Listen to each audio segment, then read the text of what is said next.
Bonsoir à toutes et à tous, ravi de vous retrouver pour les informations sur l'ORTB. Voici le sommaire. À la une ce soir, les réformes à la 6e mandature de la Cour constitutionnelle. Le professeur Joseph Diogbenou et son équipe arrivent avec des nouveautés qui suscitent commentaires. Vous suivrez quelques-uns dans ce journal.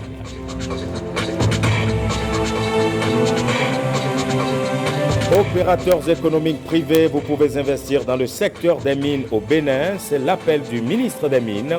Il est allé à la Chambre de commerce et d'industrie.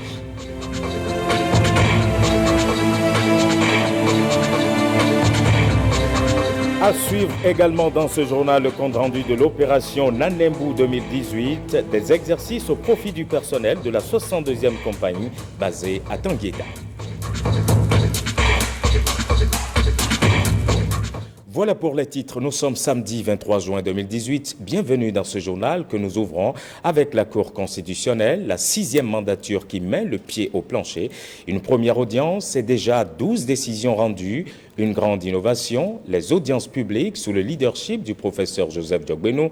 La Cour envoie ainsi un signal fort, la transparence ou rien. Suivez cette analyse que nous propose Préverno Théo. Première audience publique à la Cour constitutionnelle. La 6e mandature démarre ses activités sur des chapeaux de roue, avec la ferme volonté de mener à bien les réformes que les Béninois appellent de leur vœu. Les 7 sages ont en effet siégé le jeudi dernier. Et pour un baptême du feu, ce fut un exercice réussi. 12 dossiers inscrits au rôle et des décisions rendues urbi et orbi. L'arrivée du professeur Joseph Diogbenou à la tête de la Cour a suscité nombre de commentaires avant même qu'il ne prenne officiellement ses fonctions. Sa méthode semble, dès l'entame de cette mandature, porter les germes de la clarté.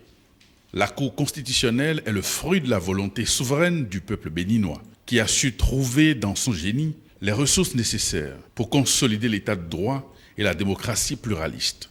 Les juges de la 6e mandature ont juré de préserver l'héritage constitutionnel à travers l'instauration d'un règlement intérieur qui place d'emblée la haute juridiction dans une nouvelle ère. Il est vrai qu'en un quart de siècle, la Cour s'est révélée comme une véritable gardienne de la Constitution et du respect des lois de la République. Ces décisions ne sont susceptibles d'aucun recours. Elles s'imposent donc au pouvoir public et à toutes les autorités civiles, militaires et juridictionnelles. De sa première mandature, lancée le 7 juin 1993 à nos jours, la Cour n'est pas restée à l'abri des critiques. Elle a même porté le temps d'une passe d'armes institutionnelle, le surnom peu flatteur de Cour des miracles. Autant qu'elle suscite une grande admiration qui transcende le cadre des frontières nationales, la haute juridiction est loin de faire l'unanimité. Le vent de réforme qui souffle sur la Cour constitutionnelle vient donc à point nommé.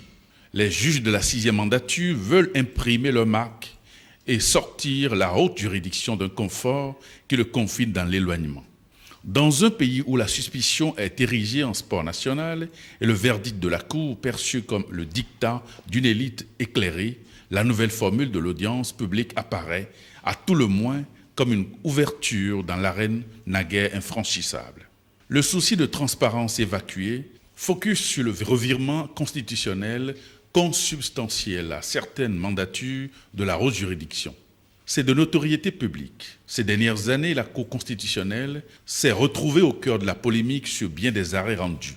Encore dans toutes les mémoires, la fameuse sentence du 39 ans plus un jour égale à 40 ans, émise par la 5e mandature, une décision qui a mis sous boisseau la limite d'âge fixée dans l'article 44 de la Constitution du 11 décembre 1990, qui indique, citation, « Nul ne peut être candidat aux fonctions du président de la République s'il est âgé de 40 ans au moins et 70 ans au plus à la date de dépôt de sa candidature. » Fin de citation.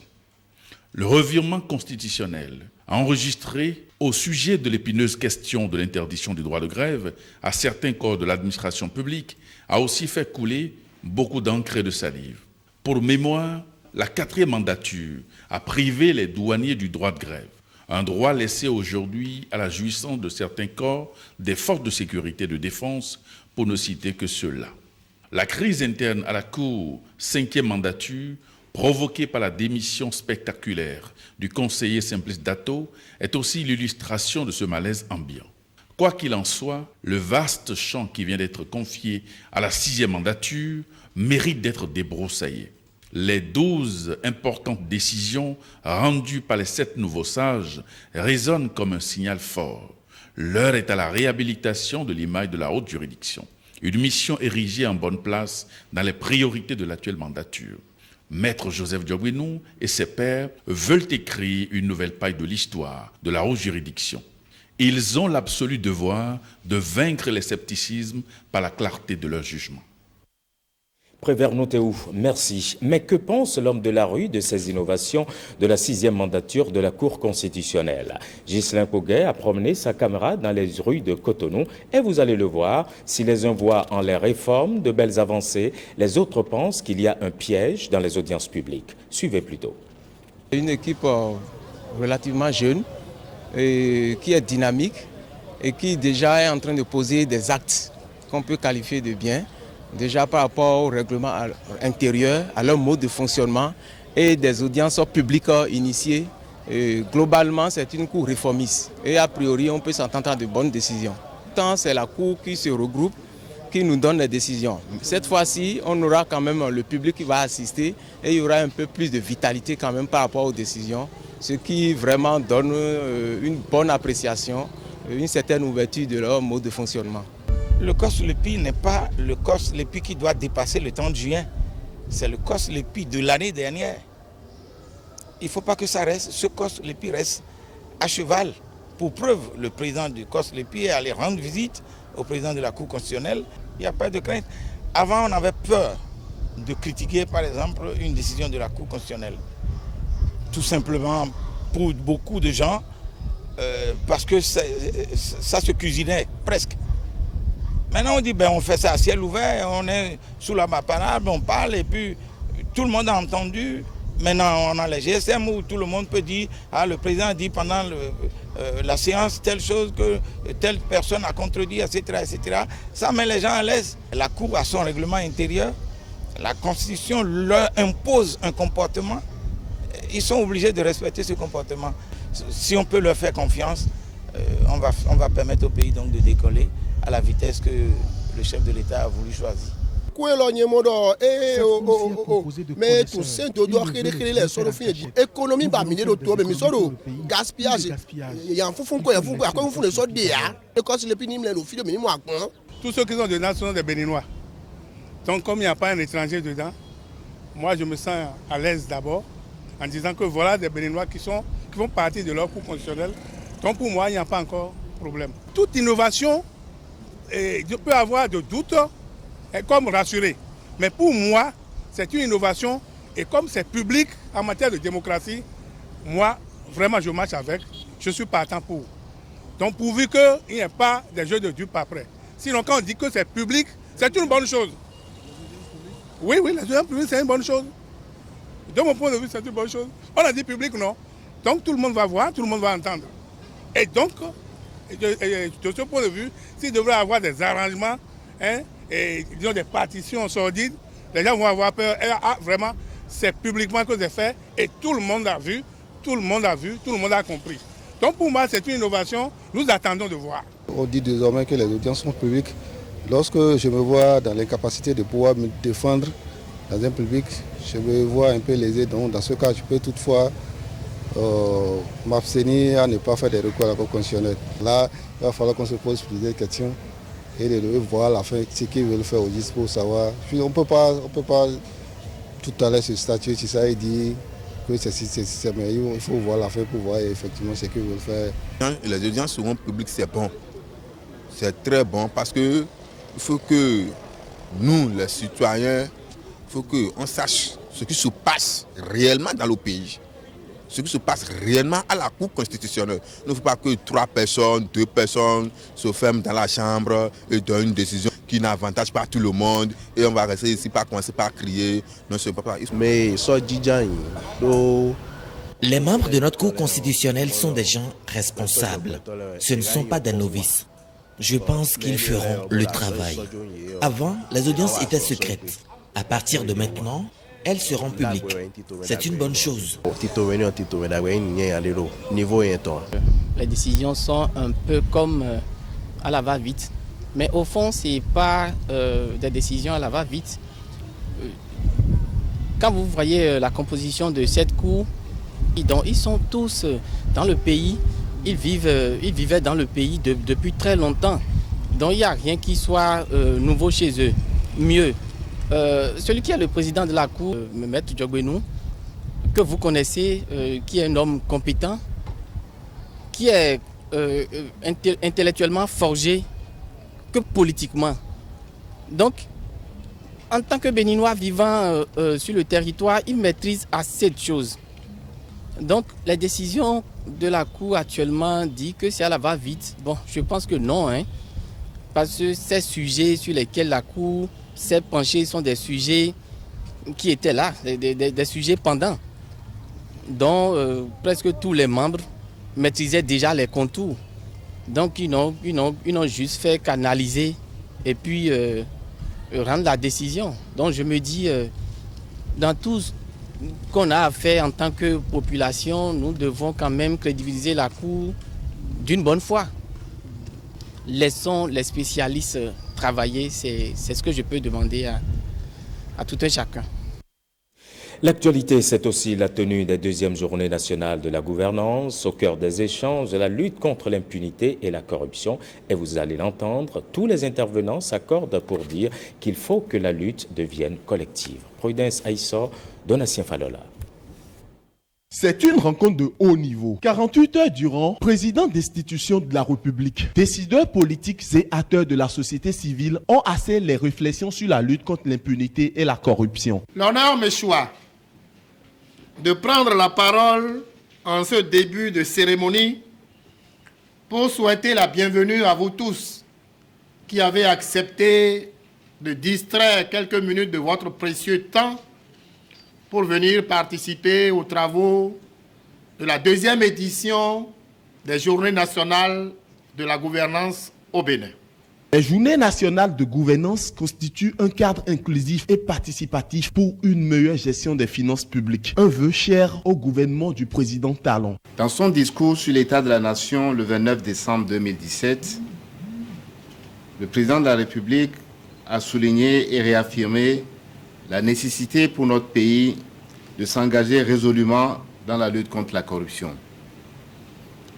Il s'agit là d'un des nombreux chantiers au programme des réformes du programme d'action du gouvernement. Les nombreux dossiers que notre gouvernement a eu à connaître en 2 ans sont éloquents et disent combien le mal est profond. L'initiative est salutaire et vient renforcer les avancées du Bénin en matière de lutte contre la corruption. Je me réjouis avec tous les acteurs des progrès réalisés par le Bénin avec le bond d'une place de classement de l'édition 2017 de l'indice Mo Ibrahim de la gouvernance en Afrique, en occupant le 14e rang sur 54 pays avec un score de 59 sur 100 en gouvernance globale. L'édition 2018 des Journées nationales de gouvernance aura permis au Bénin de renforcer son système de lutte contre l'impunité.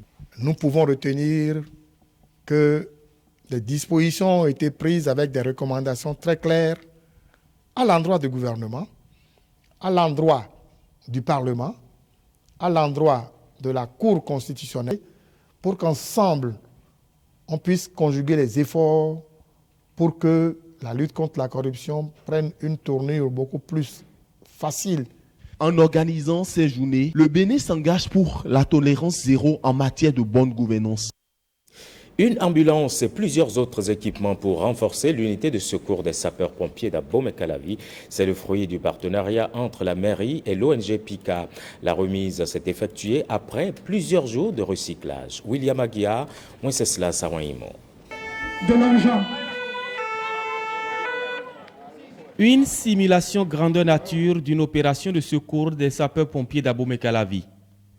Des soldats du feu qui mettent en pratique les acquis de quelques jours de recyclage reçus de l'ONG PICA, Pompiers International des Côtes d'Armor en France. Une ONG qui appuie pour une seconde fois cette unité des sapeurs-pompiers du Bénin. Une ambulance médicalisée et un ensemble d'équipements de premier secours gracieusement offerts pour sauver des vies. Un centre de secours, de façon générale, c'est des infrastructures, le personnel et les moyens, aussi bien spécifiques que roulants. L'ONG Picard nous apporte toujours son soutien en ce sens. Je tiens d'ailleurs à remercier particulièrement M. Georges Bada, maire de la ville, qui a fait le choix de s'engager financièrement aux côtés de Picard afin d'équiper Abomey-Calavi des moyens de secours nécessaires à la prise en charge de la population locale. Le fourgon incendie est arrivé l'an dernier, l'ambulance cette année. Plusieurs formations ont déjà eu lieu et je tiens d'ailleurs à féliciter l'ensemble des sapeurs-pompiers ayant participé pour leur sérieux et leur professionnalisme. Cet appui à cette unité des pompiers du Bénin est rendu possible grâce au partenariat entre la commune d'Abomey-Calavi et l'ONG Picard. Et Georges Bada se réjouit du geste et appelle à son utilisation rationnelle et responsable. Lorsqu'il y a accident et que les sapeurs-pompiers ne peuvent pas aller secourir, je crois que quelque part, il y a problème. C'est pour cela que nous avons pris, le conseil communal d'Abomey-Calavi a pris sur lui de faire tout ce qu'il faut pour que ce plateau puisse connaître une amélioration. Et j'ai pris note également ici que les sapeurs-pompiers feront bon usage du matériel à eux confié. Un deuxième appui à l'unité des pompiers d'Abomey-Calavi et déjà Picard annonce pour bientôt d'autres actions pour renforcer les capacités de ces hommes et femmes prêts à sauver des vies ou périr. Et après la cérémonie de remise de matériel aux sapeurs-pompiers, le maire d'Abomey-Calavi a reçu le ministre de l'Énergie. Une visite de courtoisie au cours de laquelle le ministre a rappelé aux responsables de la mairie de Calavi les retombées des différents projets du PAG au profit de la commune. Je vous propose d'écouter les deux personnalités au micro de William Aguia et de Wenceslas Arouaimon. J'ai demandé donc à faire une visite ce matin pour aller au niveau de la direction régionale, regarder un peu les préoccupations de la gestion clientèle, qui est une préoccupation gouvernementale, pour vous dire combien le travail que nous faisons, notamment dans le secteur de l'énergie électrique, vise à améliorer les conditions de vie de nos concitoyens de manière générale et particulièrement à Abomey-Calavi qui a un rôle particulier à jouer dans ce secteur, tant les infrastructures nouvelles et historiques que le gouvernement est en train d'installer auront une part belle dans cette commune, avec, je dirais, toutes les retombées qui en résulteront. Sachez que le plan d'action du gouvernement a un fort impact, je dis bien un fort impact, pour la commune d'Abomey-Calavi. Nous pouvons nous en réjouir. Vous pouvez faire en sorte que la population en soit imprégnée et convaincue de ces retombées-là qui permettront de changer ou de contribuer au changement attendu par le gouvernement, notamment au niveau de cette commune. Abomey-Calavi, c'est la cité dortoir. Et qui dit cité dortoir dit luminosité. Encore la nuit, on a besoin d'être éclairé. Merci beaucoup, monsieur le ministre. Pendant ce temps, le ministre des Mines présentait les merveilles du secteur minier béninois aux opérateurs économiques. C'est pour leur implication qualitative et dynamique, ceci à la veille du Salon international des mines, carrières et pétrole qu'abritera le Bénin. Jules Akouaïkou, Jérôme Rongo. Le secteur privé est un véritable levier de développement. À travers cet atelier, le gouvernement entend faire connaître aux opérateurs économiques les potentialités de nos sous-sols et analyser les possibilités d'investissement. Il convient d'explorer de nouvelles voies et stratégies pour la promotion de nos ressources minérales et susciter l'intérêt des opérateurs économiques béninois, surtout, à investir dans ce secteur. De même, le gouvernement, à travers le ministère en charge des Mines, œuvre pour la mise en place de conditions favorables aux investissements dans tous les secteurs, y compris celui des mines. C'est dans cette dynamique que la présente journée, qui vous est dédiée, Monsieur le Président, vous et tous les opérateurs économiques béninois, a été initiée. 3 communications ont suscité l'attention de l'assistance. Présentation du potentiel minier, valorisation des pierres ornementales et des matériaux locaux de construction et la procédure d'obtention de titres miniers. Notre sous-sol est doté de ressources et le gouvernement au UNISPA travaille à développer les capacités de nos opérateurs économiques. C'est clair, c'est écrit noir sur blanc dans la vision du chef de l'État, dans le PAG, c'est écrit que le gouvernement a fait le choix de renforcer les capacités d'exploitation de nos ressources minières.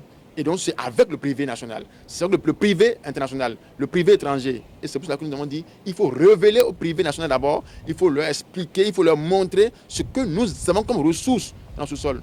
Je suis convaincu que la pertinence des résultats auxquels aboutiront les échanges et travaux de cette matinée apporteront une impulsion qualitative et dynamique de développement du secteur minier de notre pays. Je voudrais donc vous suggérer, chers confrères, chers collègues opérateurs économiques, de profiter au maximum de ce créneau qui nous est spécialement dédié pour découvrir et visiter les merveilles de ce secteur qui reste peu connu par le plus grand nombre d'entre nous. Cet atelier vient en prélude à l'organisation au Bénin, dans un mois, du Salon international des mines, carrières et du pétrole. Des chercheurs ensemble pour venir à bout du Banana Banshee Top Virus, le plus gros ennemi de la banane plantain. À la faveur de leur réunion annuelle, ces spécialistes de l'agriculture ont fait le point de la lutte et sont descendus sur le terrain pour apprécier l'impact. On fait le point avec Jean-Claude James et Ramatou Lawani.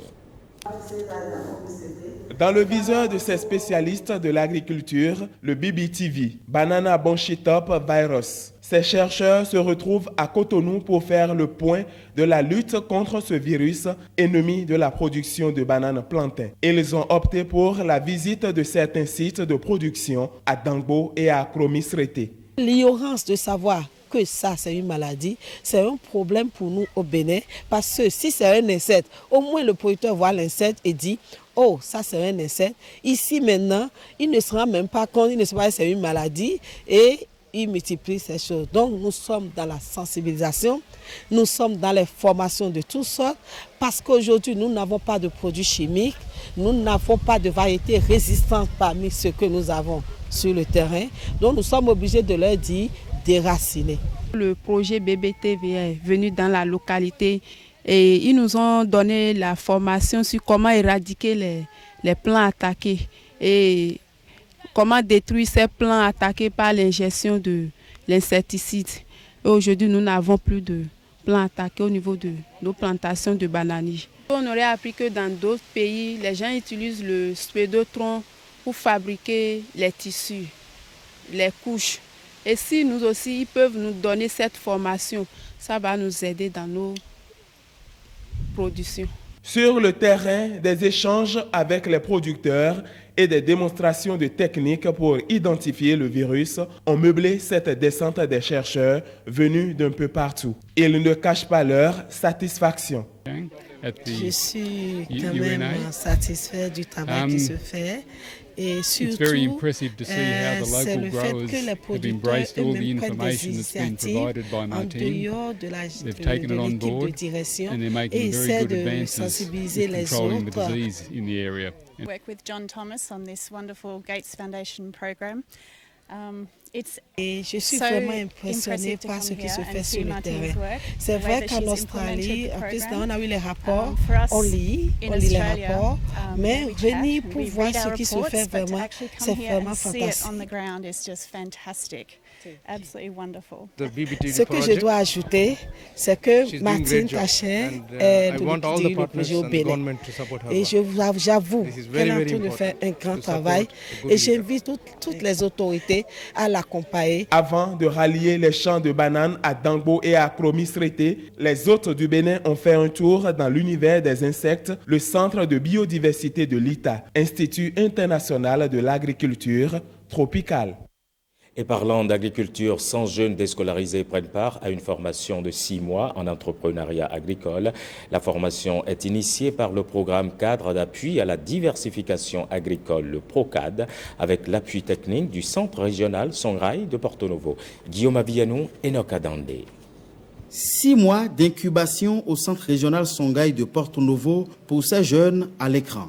Ils sont au nombre de 100 dont 25 filles, et ont été sélectionnées à travers tout le pays pour suivre pendant un semestre entier une formation en entrepreneuriat agricole. Ceux qu'on qualifie déjà de futurs entrepreneurs agricoles, du fait du sérieux attendu d'eux, un sérieux dont ils font déjà montre depuis le début de la formation, il y a 2 semaines de cela, ces participants devraient donc parcourir tous les départements du centre régional Songhai. On a constaté qu'ici, ce n'est pas rien que de culture. Il y a aussi l'élevage des animaux et des poissons. Il y a aussi la transformation. Nous allons les accompagner à travers des séances d'échange périodiques afin que nous n'enregistrions pas des cas de déperdition dus à l'indiscipline, dus à des infections sexuellement transmissibles ou au VIH, en ce qui concerne particulièrement les femmes dues aux grossesses non désirées. La formation de 100 jeunes déscolarisés dans les métiers de l'agriculture, initiée et soutenue par le PROCAD, le programme cadre d'appui à la diversification agricole, un programme du ministère en charge de l'agriculture, fruit du partenariat entre la Banque mondiale et l'État béninois. Cette formation participe de la volonté des autorités du pays de réduire le chômage des jeunes. C'est pour préparer un cadre ou bien une masse critique des jeunes préparés mentalement, psychologiquement, techniquement pour rentrer résolument dans la 3e révolution industrielle où il y a un vrai gisement de l'emploi. La présente formation vise à faire de vous, jeunes, les producteurs de richesse, des développeurs de ce pays et surtout des créateurs d'emplois. Pour les initiateurs et les formateurs de ces jeunes, si les expériences du genre se multipliaient un peu partout sur le continent, ces jeunes entrepreneurs agricoles pourraient constituer le fer de lance de la 3e révolution industrielle. Une révolution dans laquelle le continent, de par son potentiel humain et environnemental, pourrait jouer un rôle prépondérant selon des observateurs. Retour sur la célébration de la Journée mondiale des réfugiés. À l'occasion, le gouvernement renouvelle son engagement aux côtés de ces personnes en difficulté qui bénéficient d'une nouvelle carte d'identité de réfugiés, une carte fiable et sécurisée avec de nombreux droits. Le Naïka Bazaou, Yves Agolopessi. Ils ont quitté leur pays d'origine pour diverses raisons. Ce sont des demandeurs d'asile. Ils ont la nostalgie de la terre natale, mais ne peuvent y retourner sans certaines garanties. Eux, ce sont les réfugiés. En ce jour où la communauté internationale les met à l'honneur, ils attirent encore l'attention sur leur sort. Aujourd'hui, 20 juin 2018, marque la journée mondiale des réfugiés sur la planète Terre, à savoir les moments difficiles de pleurs et de douleurs des hommes, femmes et enfants, secoués par les calamités de divers ordres.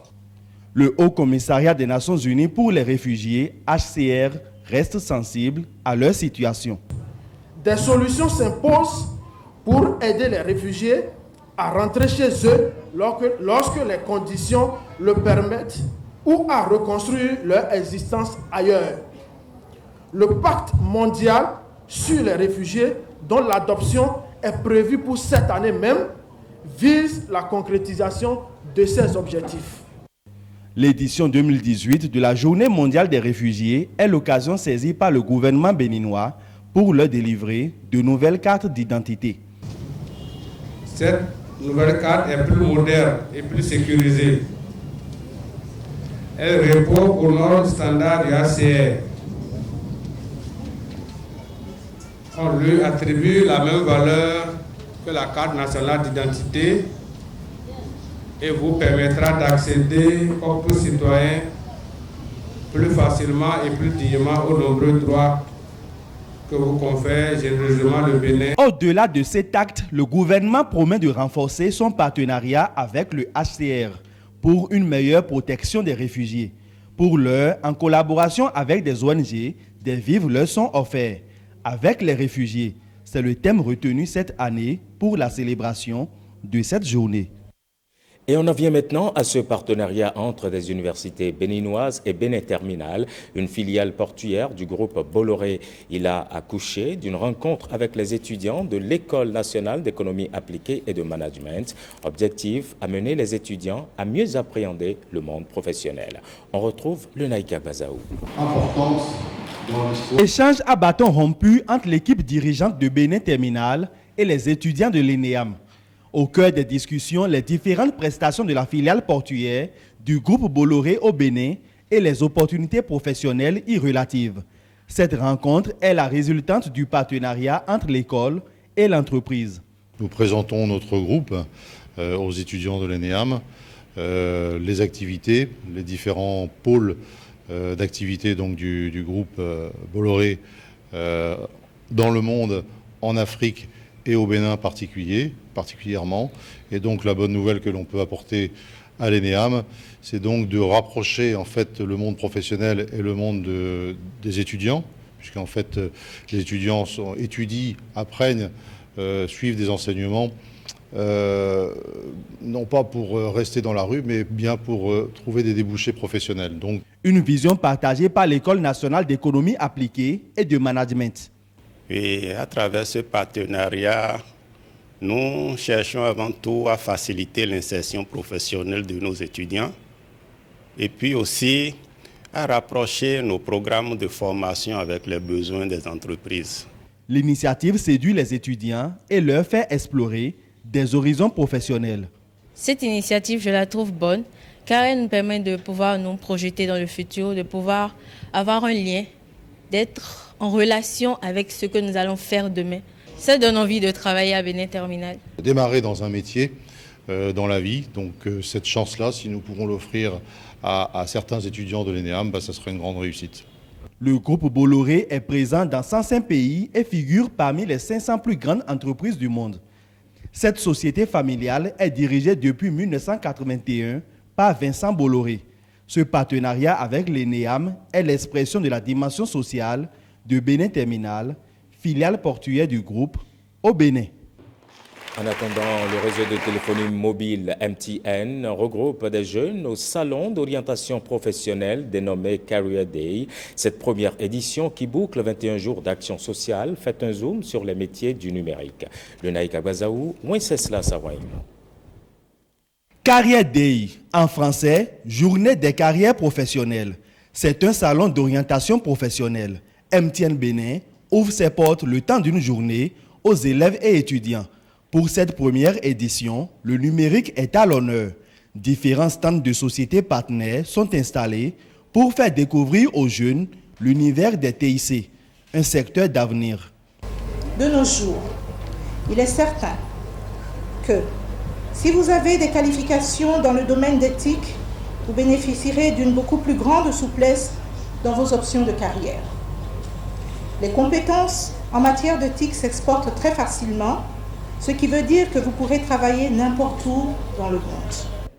Le gouvernement fortement représenté soutient l'initiative et reconnaît l'importance du numérique dans le monde d'aujourd'hui. Surtout pour tout jeune appelé à embrasser une carrière professionnelle. Quel que soit le métier que vous souhaitez exercer, même la musique, l'économie numérique sera indispensable. Et donc, embrassez cette discipline. N'en ayez pas peur. C'est pour cela que je salue aujourd'hui l'initiative qui est prise par MTN. En tant que chargé donc, de faire de notre économie numérique au Bénin un secteur porteur, un secteur qui compte, je me réjouis de voir qu'une entreprise donc, de ce secteur-là a à cœur deux choses essentielles que sont la jeunesse et l'emploi. Career Day marque la fin de 21 jours d'action sociale menée par MTN Bénin, un événement annuel qui a lieu dans tous les pays d'implantation du réseau mobile MTN. Il est désormais docteur de l'université d'Abomey-Calavi. Ornel Charles Koudokbon, c'est son nom. Il a soutenu sa thèse sur la résistance antimicrobienne. Dans ses travaux de recherche, il juge utile le retour aux plantes médicinales dans la lutte contre les infections microbiennes. Patrick Ayadji, Simon Villon. Je vous déclare digne du grade docteur de l'université d'Abomey-Calavi. Acclamation très honorable et félicitations. Le voilà qui entre triomphalement dans le cercle des docteurs de l'université d'Abomey-Calavi. Ornel Koudopon a séduit le jury par sa rigueur et son esprit scientifique dans ses travaux de recherche axés sur les molécules bioactives végétales antimicrobiennes. Impétrant a eu à noter et à mettre en évidence des cas de résistance très importantes ou même les derniers recours d'antibiotiques, nous parlons par exemple de l'imipenem, ont connu leur échec. Et face à cette situation, le recours justement aux plantes médicinales, à ces plantes médicinales qu'elle a étudiées, a permis de montrer leur efficacité là où les médicaments de la médecine moderne ont échoué. Alors, si donc, nous ne prenons pas garde, d'ici donc quelques années, nous allons nous retrouver en face des infections contre lesquelles on ne pourra donc rien faire, compte tenu donc de la manière dont les antibiotiques sont utilisés par les populations. Le mal persiste et la recherche de solutions, une urgence mondiale. Le nouveau docteur s'y est consacré et voici sa contribution. Nos plantes sont capables de beaucoup de choses. La preuve, nos ancêtres les ont utilisées et ont eu gain de cause. Donc si nous pouvons revenir à cette médecine traditionnelle, nous trouverons des solutions aux problèmes de résistance aux antimicrobiens. Donc, c'est ce qui est important de souligner dans cette œuvre. Cette œuvre a fait l'état des lieux, mais a proposé en même temps une solution qui paraît fiable pour la lutte efficace contre la résistance aux antimicrobiens. Pour une lutte efficace contre la résistance aux antimicrobiens, Ornel Koudopon souhaite une collaboration franche entre les médecines traditionnelles et modernes. Direction Nanembu, c'est dans le département de l'Atakora. Le commandant du 6e bataillon interarmes a fait une sortie tactique suivie de raids, des exercices au profit des personnels de la 62e compagnie basée à Tanguieta. L'initiative permet de renforcer les liens armée-nation ainsi que la collaboration entre forces de défense et population. Ousmane Baparapé et Abdoulafou Idrissou sont allés au plus près de la manœuvre.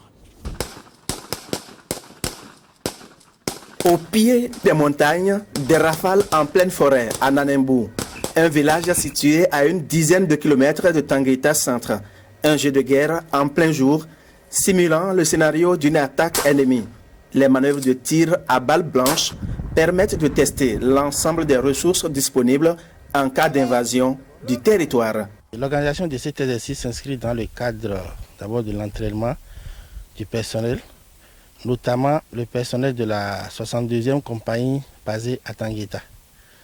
Nous sommes sur le terrain pour simuler un peu une attaque et voir la réaction du personnel. En gros, c'est pour tester les acquis de l'instruction en salle. L'opération Nanembu a mobilisé 150 soldats et un quart d'heure aura suffi pour produire l'effet surprise.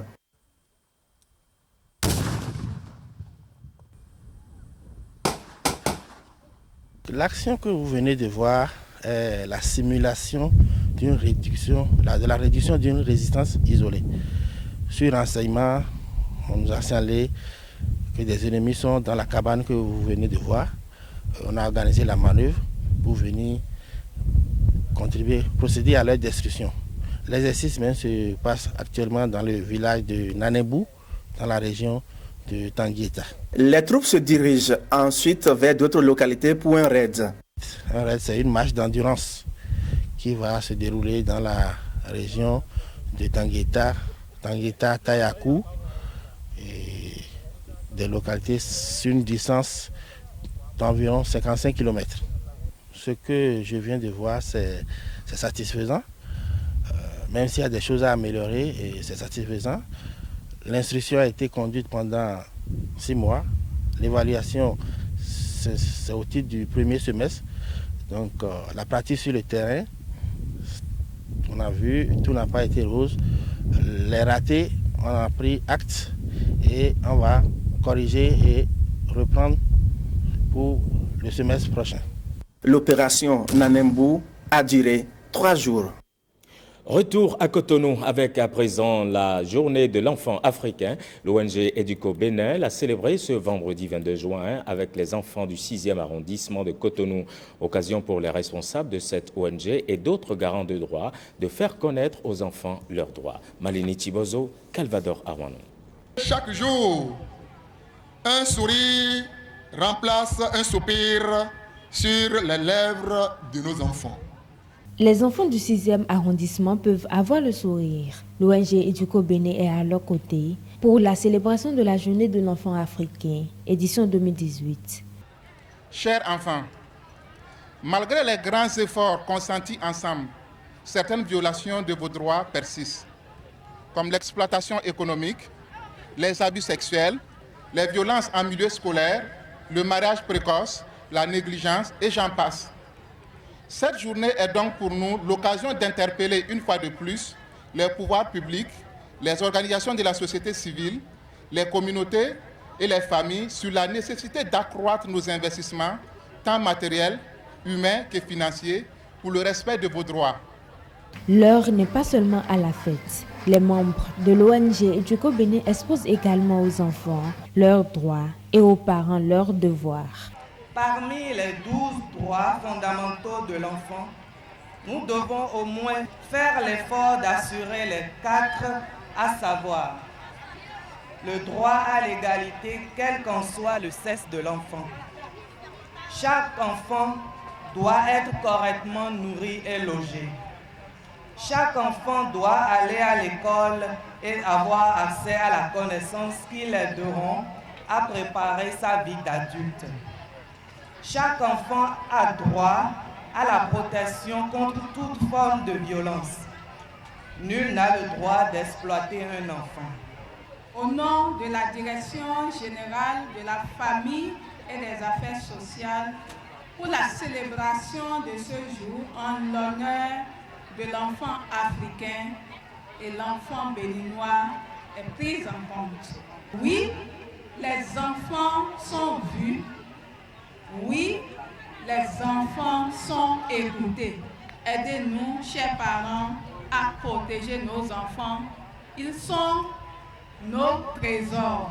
Ballets, déclamations poétiques et jeux de questions-réponses ont meublé la célébration de la Journée de l'enfant africain au quartier Rendé. Cette fête, rendue possible grâce au partenariat entre Educo Bénin et l'association Foyer Don Bosco. Ensemble, elles luttent pour une cause commune, la défense des droits des enfants. Et voilà qui referme ce journal. Merci à toutes et à tous de l'avoir suivi. Bonne suite des programmes en compagnie de l'ORTB.